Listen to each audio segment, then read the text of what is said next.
So, in the space of reversing diabetes, in the space of health and being well, and in the space of metabolic disease, there is this amazing tool that we've been using called fasting. Fasting does three things that we talk about here on the show. It decreases insulin, it suppresses the appetite, and it gets rid of sugar. And those are the pillars that we talk about here on how to reverse diabetes. Hey, if you're new to me, I'm Dr. Dwain Woode. That's Wood with an E. The E stands for endocrinology. Here on the channel, I educate, I empower, and I encourage you to take charge of your health and your life, avoid complications, and go to the next level. I'm talking to adults with type 2 diabetes who want to put their diabetes in remission, who want to improve their metabolic health, get off of medication, and who want to reverse their diabetes. Hey, if you're new to me, go ahead and put new in the chat because I'd love to welcome you with a clap and some music, and let you know that we're happy that you're here. If you do have questions as we go throughout the night, go ahead and put those in the top comments, in the chats as well, and put a Q in front of it, and we'll know that that's one that we need to get to.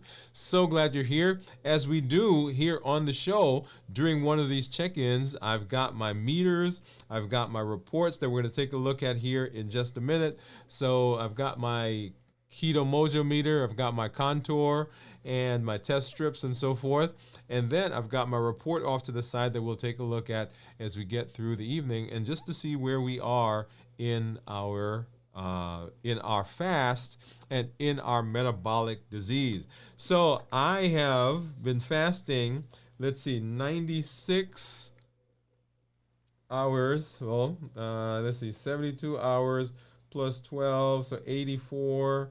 So about 84 plus another 6, about 90 hours. And this afternoon, an interesting thing happened. So tomorrow is my anniversary. And so in the office today, we had an anniversary cake.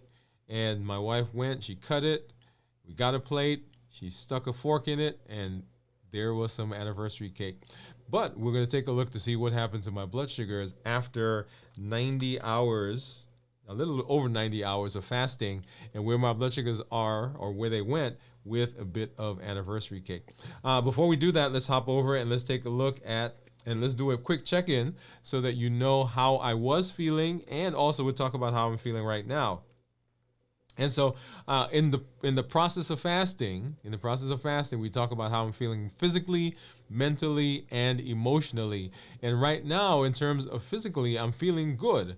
So I had a small piece, probably about an inch square, less than an inch square, of chocolate and vanilla anniversary cake. About 1 o'clock this afternoon. We'll see what my blood sugars did and what they are right now. So at the time, I was up to about 90 hours or so of fasting, was not feeling lightheaded, dizzy, sweaty, any of those, or palpitations, any of those things that we tend to think of and associate with fasting if we're not doing a good job of maintaining good rest and hydration.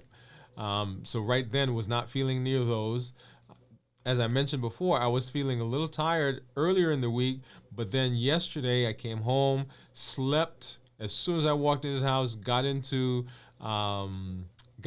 a camping cot that I was testing out because we're going camping later on this summer, and fell asleep, and I slept for about 4 hours.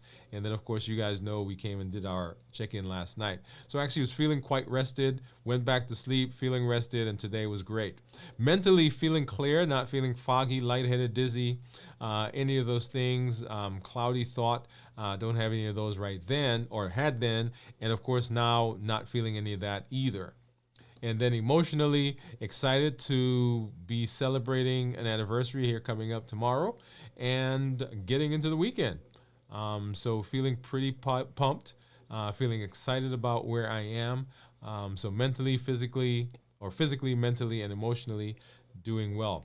And for you that are out there, remember, as you get into a fast, the reason for sometimes having issues with any of these is because we did not do a good job of resting prior to, of course, making sure that we're hydrated and then dealing with any stressful events and or situations as we get into the rest of the fast. So if we do a good job of those, typically the fast goes well.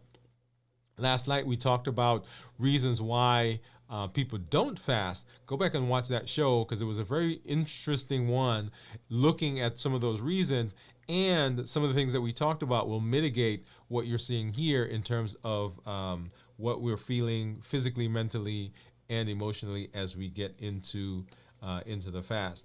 Let's go ahead and let's hop over and let's take a look at where my blood sugars are right now, and we'll kind of look back here in a little while at the report to see what happened earlier this week or earlier today. Right now, my Libre, which is what you're seeing on the screen, says that the blood sugars are, or blood sugar is 57. And if you look down at the graph at the bottom, you'll see that most of the afternoon we were riding below 70. Okay, so 70, actually well below 70. So we were probably in the 60s, now in 57. And then if I look over at my Dexcom, it's saying 74. Okay, so as you know, Dexcom, Libre, they can be about 20% off. We'll see what my numbers are here on with my actual finger stick in just a minute. But 74 for the Dexcom and 57 for the Libre. And I'm gonna see if I can, probably can't leave them both up at the same time. You won't be able to see them, but you get the idea. So 74 and then 57. Okay, let's see what the Keto Mojo and the Contour say. So the Keto Mojo will give me both a glucose and a ketone level, and of course the Contour will give me the glucose. So let's go ahead and let's get a strip into each of them. And this is the Contour that we're putting in first. And then, of course, the Keto Mojo. We're going to go ahead and start, like I always do, with the glucose. I'm going to get that strip out of there.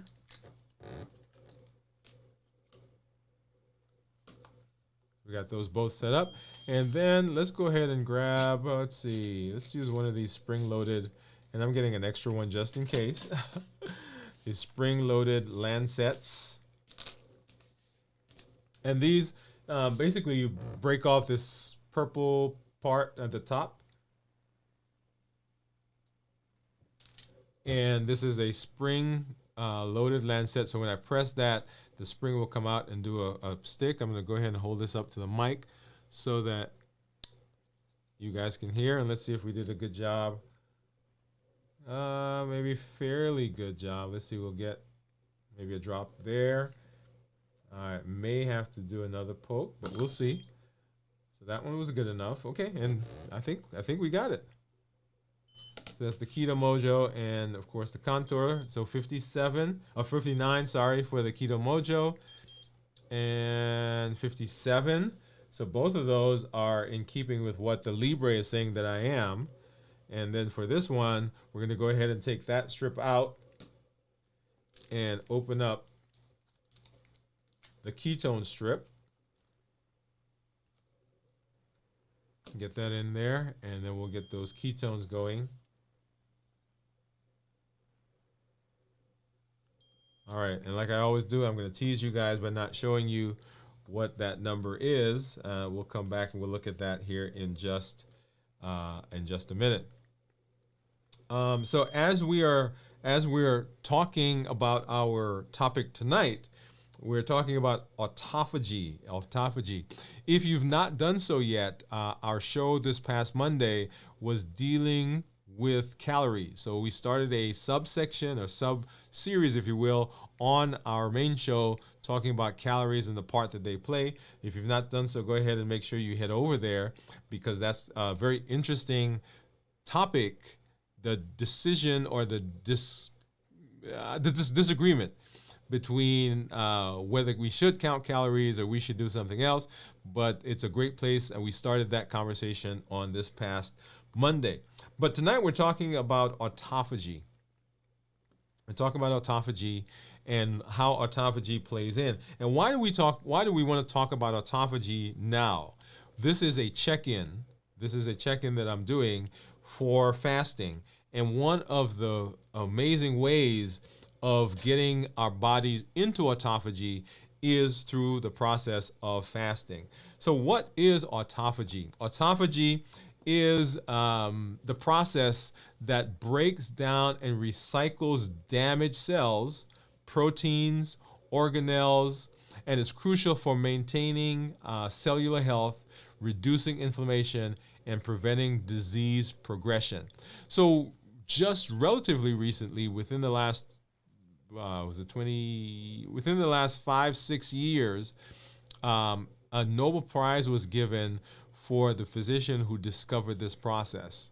This is the process where the body goes out and it recycles, reclaims broken, damaged, unused parts of itself, and it begins to recycle those into new components that it can use then to begin rebuilding and repairing itself, right? So that's what autophagy is. And proteins, organelles are smaller components within the cell that that do different functions in the body. So the body as a whole is made up of organs and other tissues, and within those organs and tissues there are cells. For instance, we have red cells that carry oxygen. We have white cells that fight infection and other things that enter foreign substances that come into the body. And then within the cells there are different smaller subunits, basically the factories within the cells that are doing all the things that we think of when we think of the body functioning. Right? So that's autophagy. So autophagy, the mechanism, once again, so it targets and removes damaged, dysfunctional components within the cell. It's the recycling. So it's a cellular cleanup, it's a recycling, and it's the process where the body basically recycles cellular debris into usable building blocks for repair and regeneration. So think of this kind of like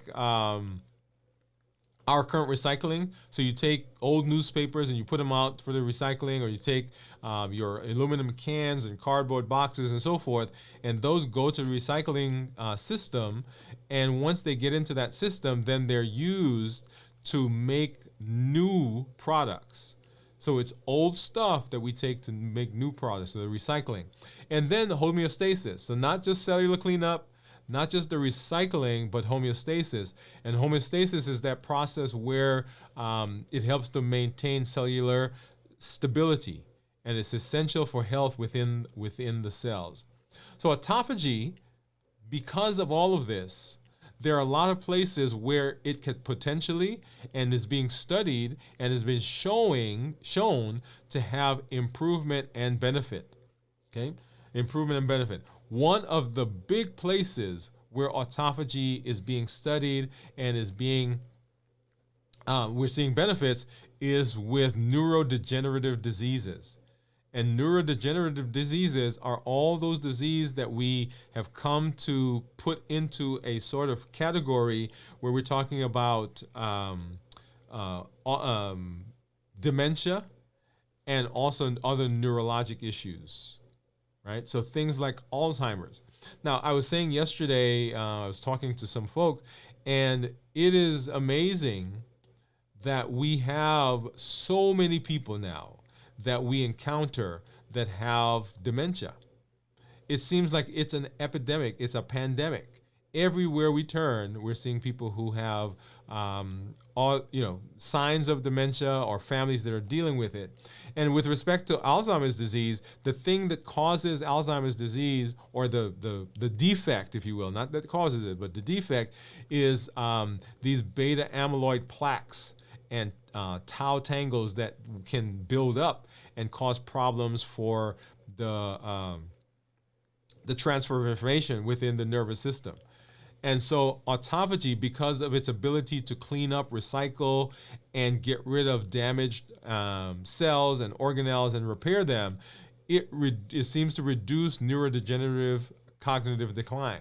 So it basically cleans up those the amyloid beta plaques and the tau tangles, those things that are causing or that are the defect within the realm of Alzheimer's disease. Parkinson's disease, another one of those neurodegenerative diseases, and it seems to help to clean up also some of the inflammatory processes that are going on and those damaged nerves that seem to cause the problem for people who have Alzheimer's. When we move to things like ALS or amyotrophic lateral sclerosis, it cleans up those misfolded proteins and damaged organelles that seem to cause damage and seem to cause those signals not to get from one place to the other within the body of patients who have ALS. And the benefit of that is it reduces motor neuron damage, right? It decreases that. That's amazing. Also, in people who have multiple sclerosis, we were talking to someone, I guess on Tuesday I was doing a talk for a group, and someone in the group was mentioning that they have MS. And one of the places where this has been seen and studied and is showing good benefit is with MS, another one of those neurodegenerative diseases. When we talk about places for metabolic diseases, that's one of the reasons why we're using fasting, right? Because in the process of fasting, not only are we hitting those pillars, so decreasing insulin, suppressing the appetite, and reducing glucose, but we're also stimulating autophagy, and autophagy seems to have an improved process or improved ability to enhance beta cell function and to support insulin sensitivity. Remember, that's one of the things that we talk about when we talk about diabetes, that insulin sensitivity. And we here on the channel have been talking about how do we reduce insulin and how do we get your body to use the insulin that it has more effectively.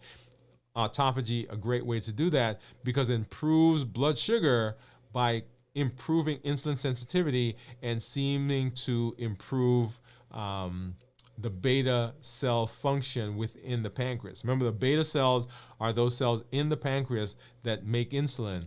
And in the patients who have diabetes, for some reason, it seems like we're not able to make enough, or what we're making is not functioning well. And so autophagy helps to sensitize the body to the insulin that's already on board. Non-alcoholic fatty liver disease. We've talked about this as part of the group of diseases that fasting seems to help, right? High blood pressure, high cholesterol, non-alcoholic fatty liver disease, coronary artery disease, and on and on and on. And so in the patient who has non-alcoholic fatty liver disease, then autophagy seems to remove excess fat and damaged organelles from the liver, and so it seems to decrease that process that we see in patients who have fatty liver.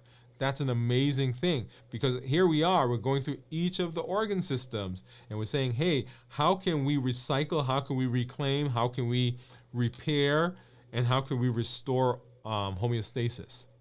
The other place where this has been shown to help is when we talk about cardiovascular disease, right? So within the cardiovascular system, autophagy seems to clear damaged mitochondria and reduce oxidative stress. And oxidative stress is one of those big things that we talk about when we talk about the damage to blood vessels, right? So the oxidative stress seems to cause damage within the blood vessels, and the damage stimulates the the cellular repair process in the body, and that then causes the buildup of those plaques, right? So it's the damage that happens first, and then the body tries to repair it, and in the process of repairing, we get the buildup of plaques, and those plaques cause constriction, if you will, of the blood vessel, and that's what continues to go on to cause the problem within the cardiovascular system. And this process improves heart and vascular health. So amazing process within the cardiovascular system. How about when we talk about chronic disease, right? So with chronic obstructive pulmonary disease, autophagy seems to clear damaged lung cells and reduce inflammation. That's one of the huge benefits of the fasting process as we get into autophagy in those more extended fasts, that it seems to reduce inflammation. COPD, a huge place where we see inflammation. And so it improves lung function as a result of that. Also, with chronic kidney disease, right? Chronic kidney disease, we see improvement in there as well, as it causes decreased inflammation and begins to remove bad damaged cells and repair those old cells, as we talked about before. And then how about with autoimmune diseases? Autoimmune diseases is the process where the body begins fighting itself.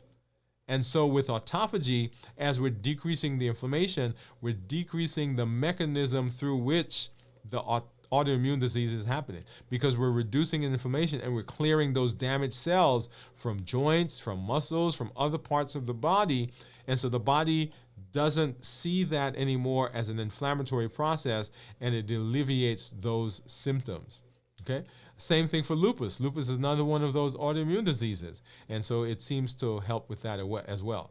How about when we talk about gastrointestinal? So you're out there, you're struggling with Crohn's and ulcerative colitis.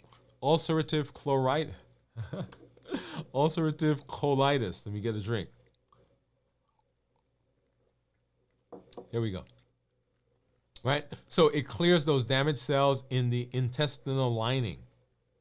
And so it begins to, once again, reduce the inflammation that we could see, and that ultimately promotes healing. So these are all places where autophagy can show benefit, or has been studied, or is being studied for showing benefit. But a huge place where this can begin happening, where we're seeing benefit, is with the cancer. So in cancer, autophagy promotes the removal of damaged cells and can suppress tumor initiation. Remember, this is the process of going out and finding damaged, unused, perhaps mal-shaped, malformed cells that are out there, and recycling them to promote and to rebuild healthier parts of itself. And so if we have a cell that's out there, and cells are typically seen as foreign, right? So that's the whole idea. Or they co-opt parts of the body so that they don't look like foreign cells. And so autophagy has the ability to go out and identify those, to recycle them, to reclaim them, to break them down, and to create new, more workable cells in the body. And so the potential here is that it reduces our cancer risk, although it varies by different cancer types, but it shows tremendous benefit in that arena. So decreased inflammation, decreased autoimmunity, improved cancer, or reduced cancer risk as a result of this, right? And also for other neurologic conditions like epilepsy. So it enhances the removal of damaged neurons and synaptic components. A great place for this really is for people who have diabetes, who may have neuropathy. Because remember, neuropathy is a damaged cell within the nervous system. And so autophagy potentially has the ability to improve that as well. And so the benefit of autophagy is huge. The potential for having improvement is tremendous in this process. And one of the ways of stimulating that is through the process of fasting. That's why fasting is such a huge component. And when we do our check-ins, right, physically, mentally, emotionally, one of the things that we're looking for, and one of the things that we talk about, is how our body is responding to the fasting process, right? And if we do a good job of getting into the fasting process, starting the process, and then of course making it through the process, and then breaking fasting, then we see great, tremendous benefit as a result. Okay, awesome. Once again, so blood sugar right there is 58. And what I want to do is I want to hop over and take a look at my reports so that we can see where we've been and what happened today as we ate that cake. All right, so let's see. And so here's my report. You'll see my average blood sugar over the last 14 days is 110. Over the course of the last 90 days, my average blood sugar is 104 with an estimated A1C of 5.8.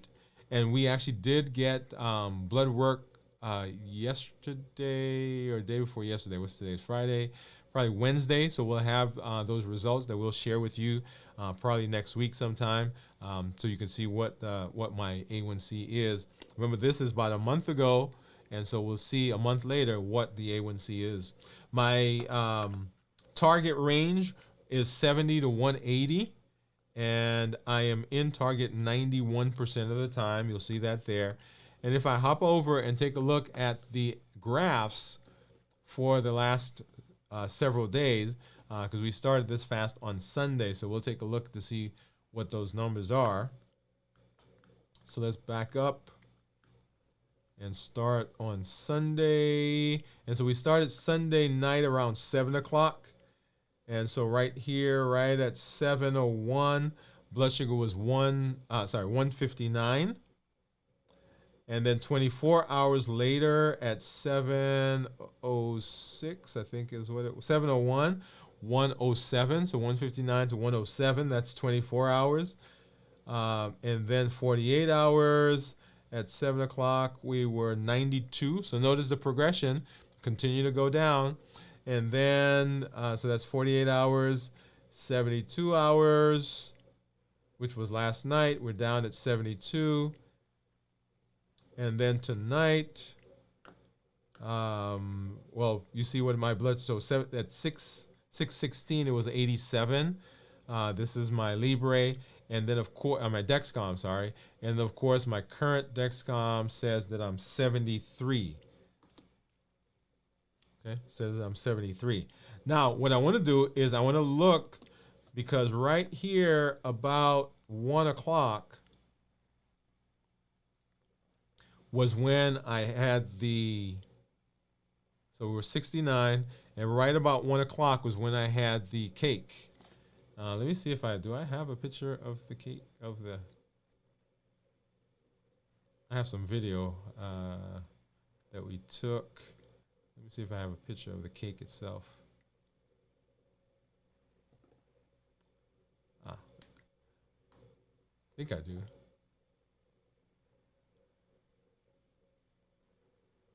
Okay, I got a picture of people cutting the cake.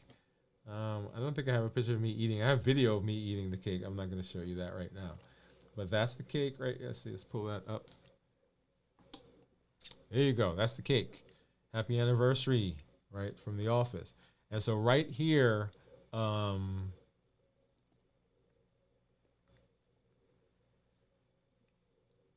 pull this back up, right. So right here about 1 o'clock was when I ate that.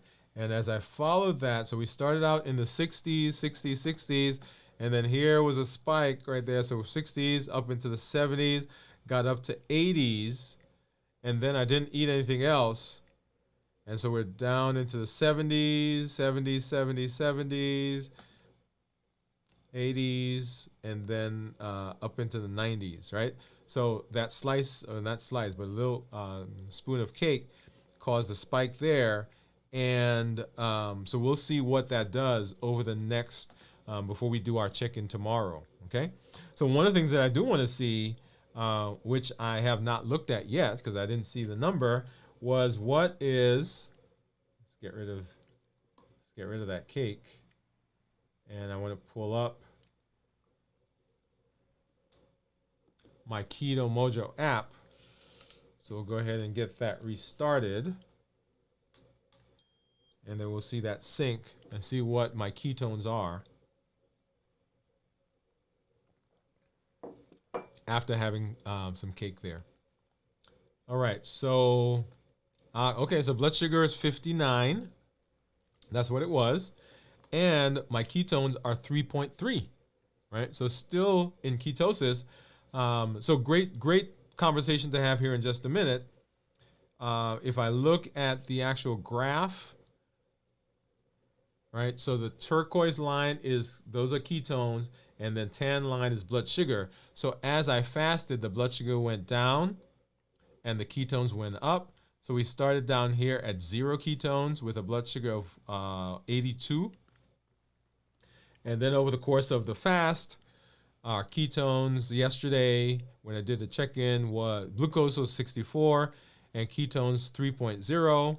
And then today, 59 for blood sugar and ketones of 3.3. So even though I had the cake earlier today, I remained in ketosis, which is a great conversation to have because people have asked me, can you remain in ketosis even after you break a fast? And as I mentioned before, I will try at the end of my fast, when I'm breaking the fast, I will try to extend the ketosis by not eating things that are high carbs so that my body, even though I'm getting calories in, typically protein, that I'm not spiking my blood sugar. And if I don't spike the blood sugar, then the insulin doesn't come out. If the insulin doesn't come out, then the ketones kind of remain, maybe not as high as they were, but remain in ketosis. And so for ketones, less than 0.5 is considered normal. 0.5 to 1.5 is considered nutritional ketosis. And then above 1.5 is considered therapeutic ketosis. And so there are people who are not fasting who keep themselves in a ketogenic state or ketosis because they're eating a ketogenic diet, right? If you remember, we talked a little bit about diets back, when was that? So several weeks ago on our check-in, where we went through the ketosis and the different foods that you would eat to kind of maintain ketosis. So you can not fast and still be in ketosis.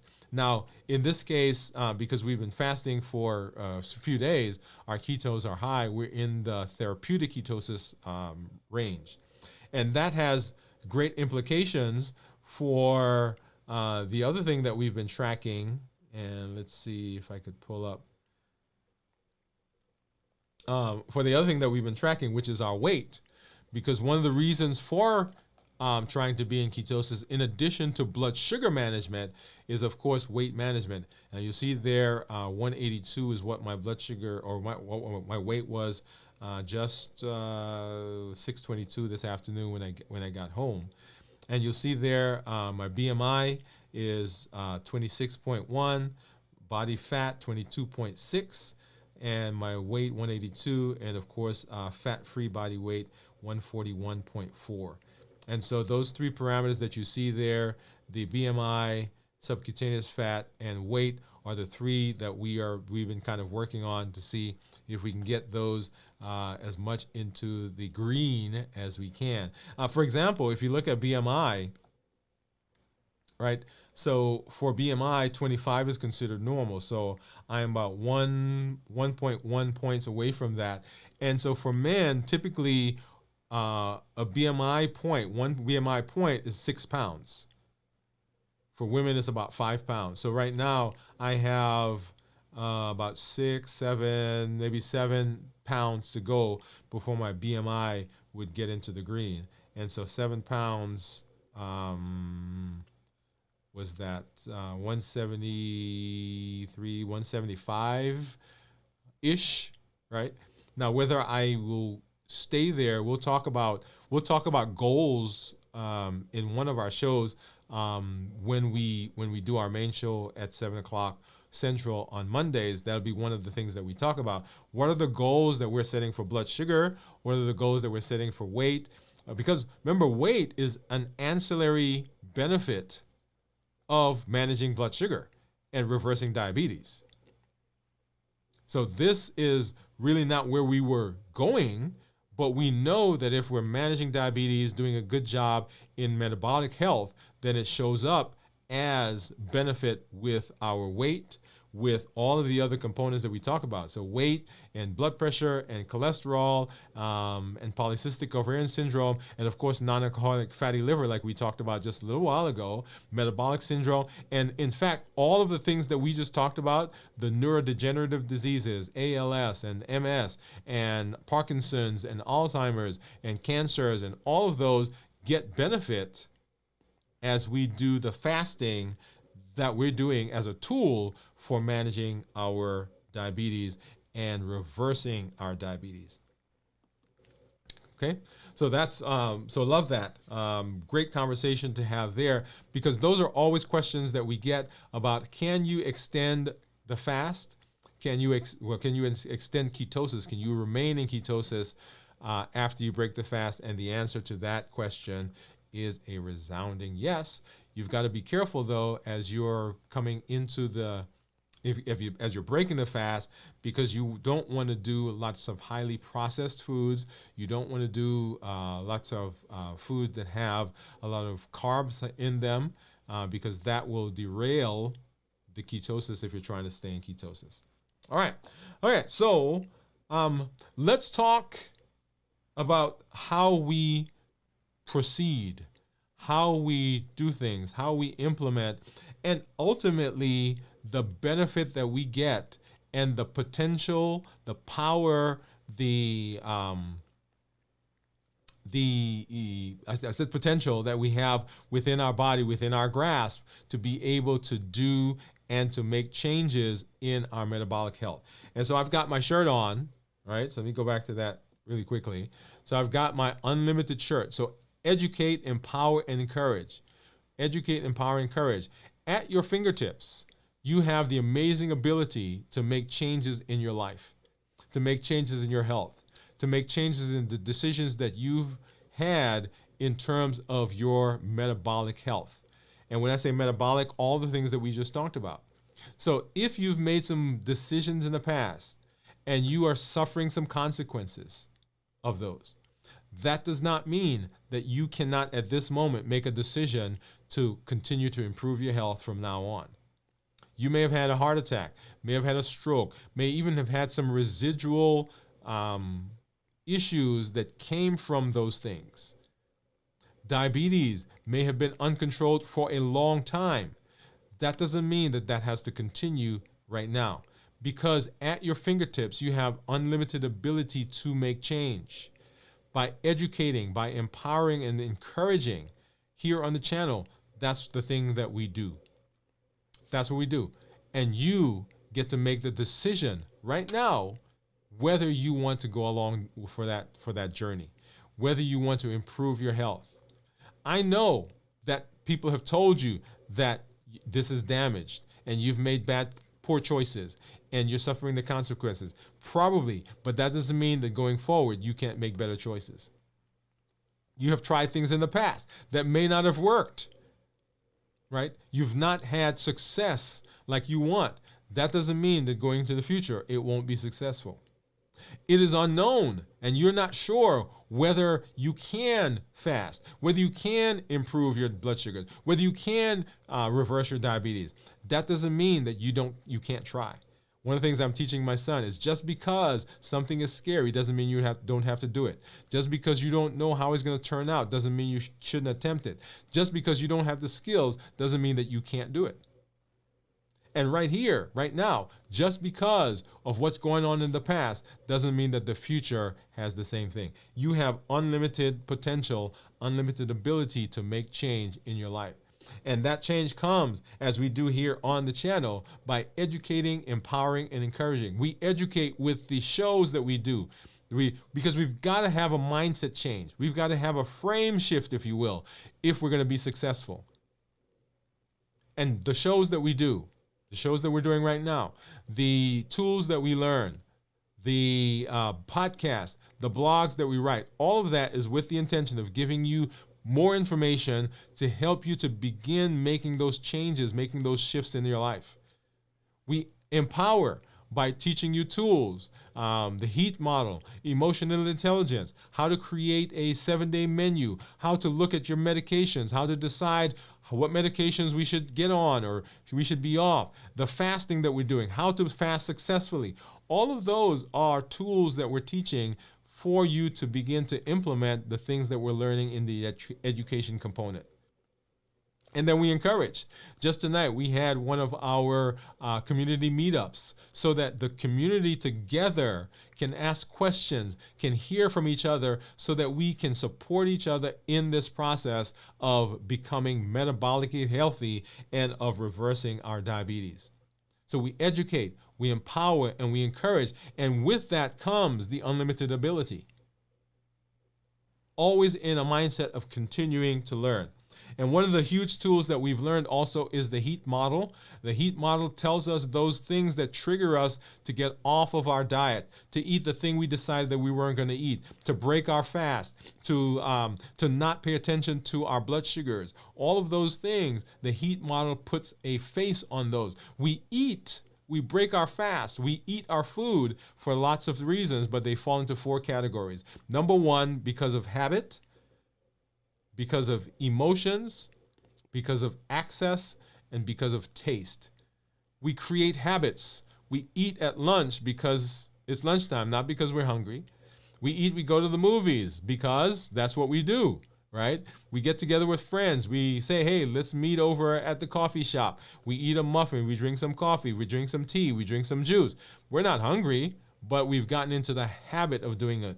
And so those social cues that occur around habits, those times of the day, or those functions that we go to that automatically trigger our mind to say, hey, we're going to eat something.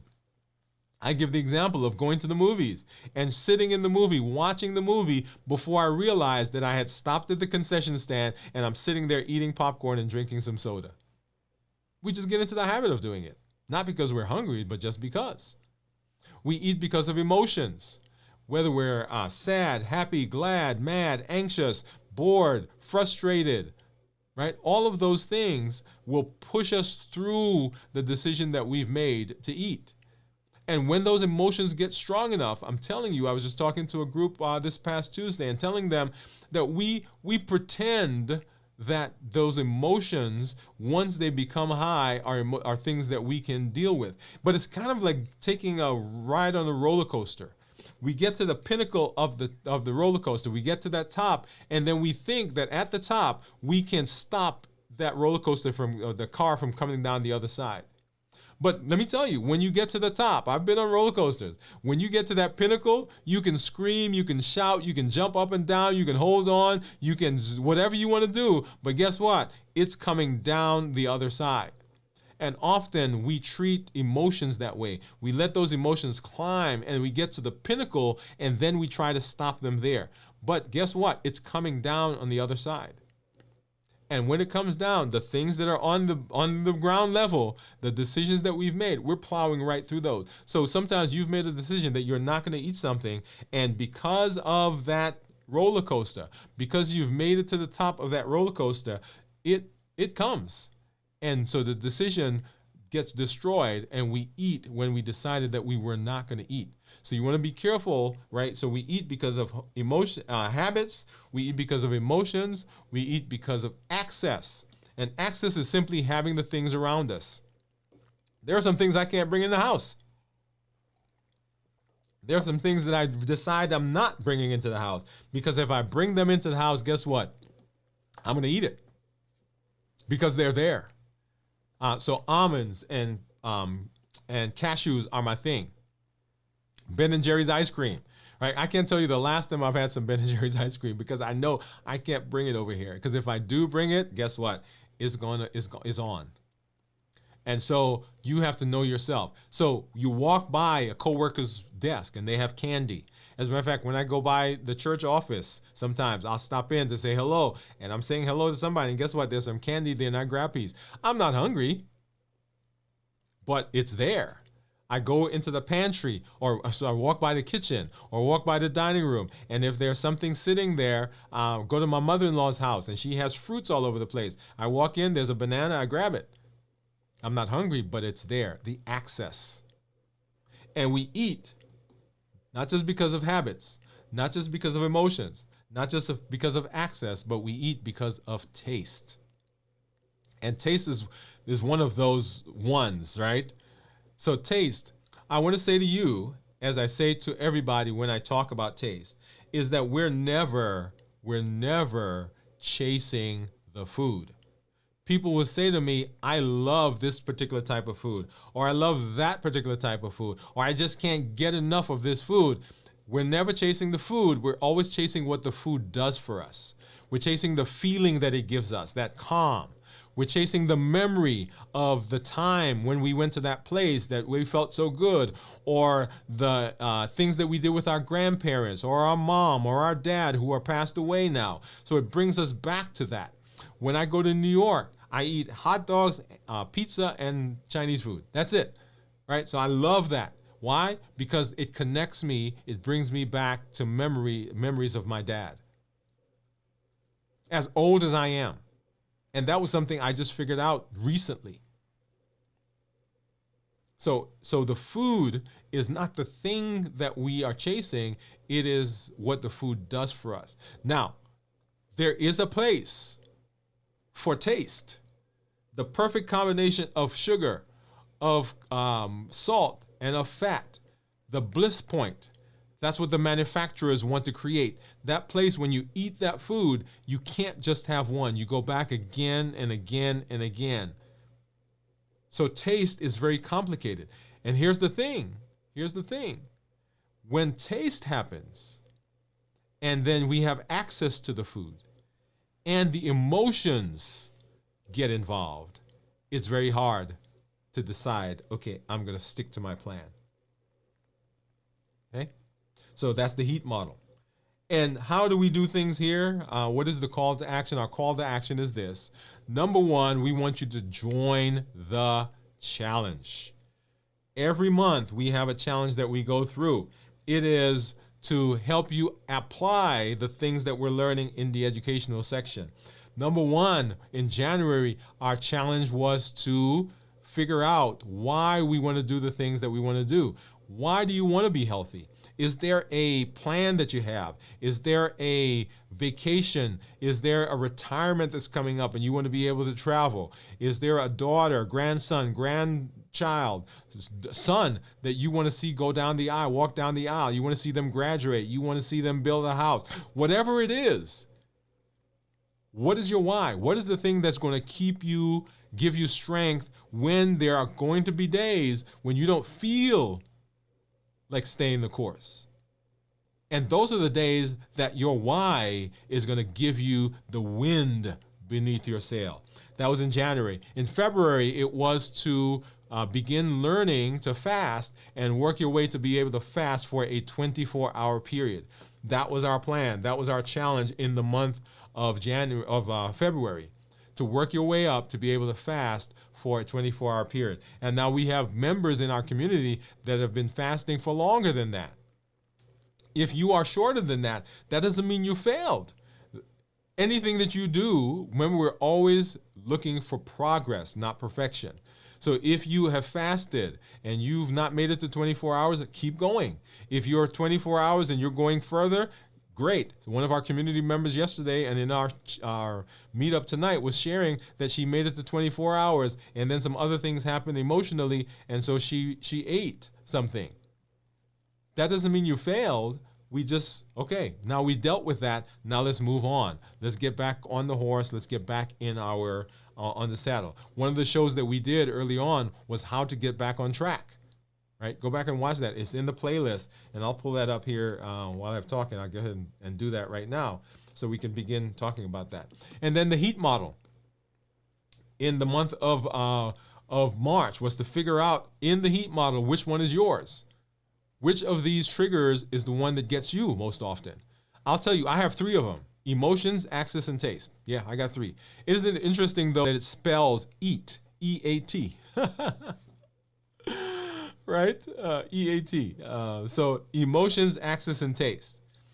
And it often begins, and I know this, y'all. It often begins because I spend time up late. And so I'm tired and I'm fatigued. And I think to myself, oh, let me eat something and it'll keep me awake.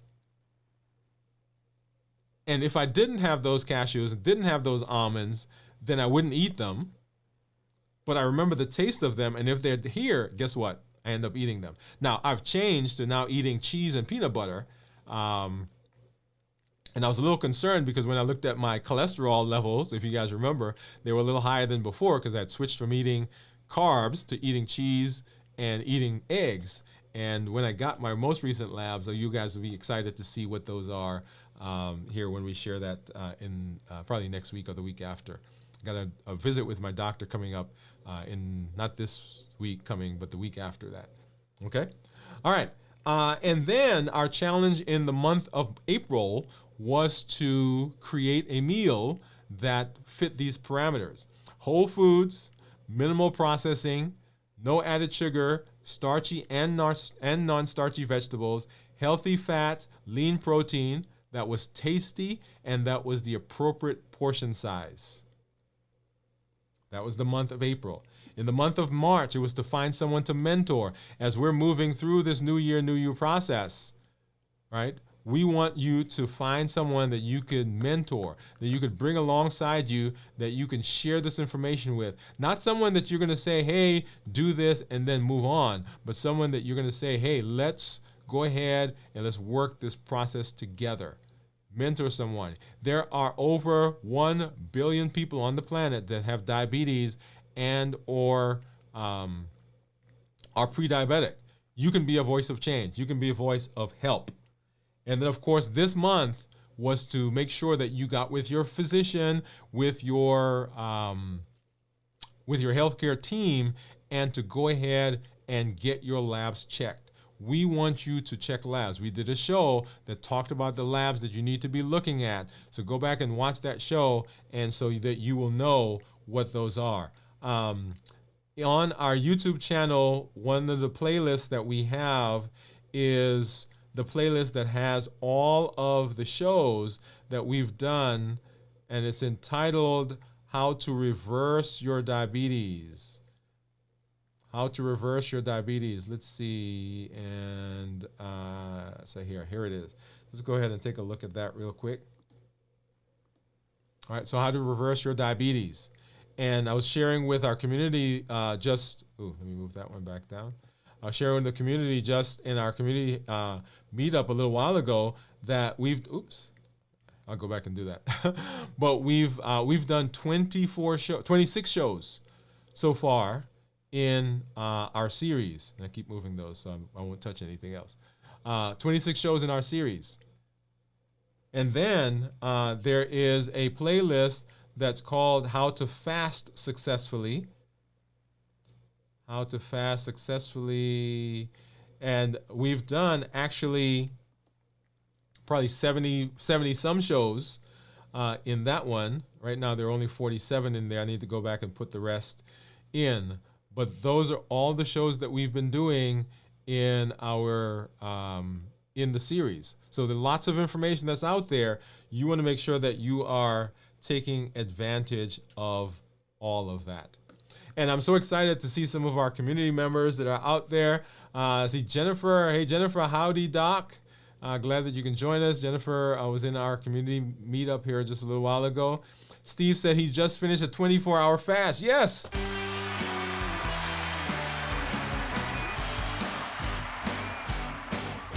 That's how we do it, 24-hour fast. Remember, we're working to be able to fast at least 24 hours once a week. Okay, 24 hours once a week. So Steve, thanks you for sharing that. And Steve is saying, hey, Jennifer. Jennifer is congratulating Steve. Thank you. And he says, I need to get a ketone meter. Yes, so ketone meters are very good. And for all of you that are out there that are working on improving your metabolic health, being able to track these things, ketones, blood sugar, very important in how we see how our body responds to the different foods that we eat.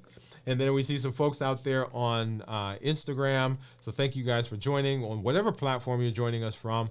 We are so glad that you are here. Okay. And I think, y'all, that's it. We've got an anniversary coming up tomorrow, so we'll be doing our check-in a little early.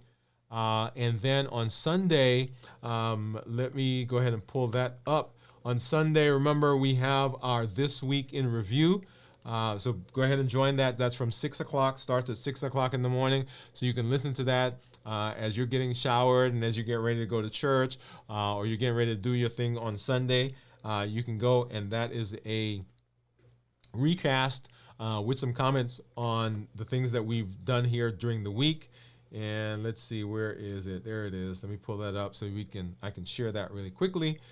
Week in review. This week in review actually is what it's called. Let's see, where are we? Let's grab this one here really quickly.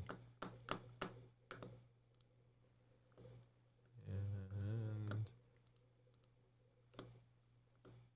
this week in review. So 6 o'clock Sunday morning, and let's go ahead and yep. So this week in review. So make sure that you join us